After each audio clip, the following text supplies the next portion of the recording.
Hi there, students. On all fours. All fours.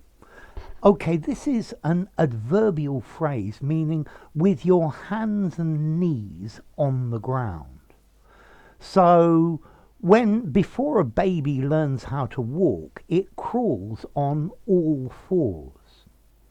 I dropped my watch under the table and I had to get down on all fours to find it, to get down on my hands and knees. You could also use all fours to talk about an animal that walks on four legs rather than just the hind legs. So a kangaroo is an animal that doesn't walk on all fours. But a dog or a cow or a horse walks or runs on all fours. So on your hands and knees. Yeah, the baby zoomed away on all fours. Okay, so this is where you are crawling. Notice normally we use this with some sort of verb of motion. To move on all fours, to crawl on all fours, to get down on all fours, to be on all fours.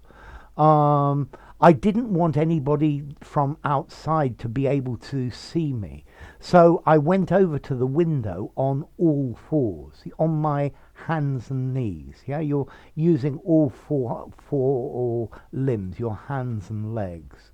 Yeah, on all fours. He got down on all fours to play with the children. Okay, so to be on all fours. The slope was so steep that I had to climb it on all fours. Yeah, I couldn't just do it standing up. Yeah, I used my hands as well to climb up the mountain, to climb up something on all fours. Okay, so notice this is like an adverbial with your hands and knees. Yeah, as a quadruped would do it. Okay, so to verb, to move, and then with this adverbial phrase on all fours. Yeah. So let's see, formality. I think I would give this a 5 in formality. You can use this phrase all fours just about anywhere because it describes what it says. And then as to the origin, well, you're on, you stand on your feet, you're on the table, you're on the floor, and on four legs. Yeah, so he moved on four legs but on all fours. Yeah, because we have arms and legs, and these front ones, they're arms, not legs. Okay, so enough. If you enjoyed the video, give it a rating, subscribe to my channel, and I'll see you soon.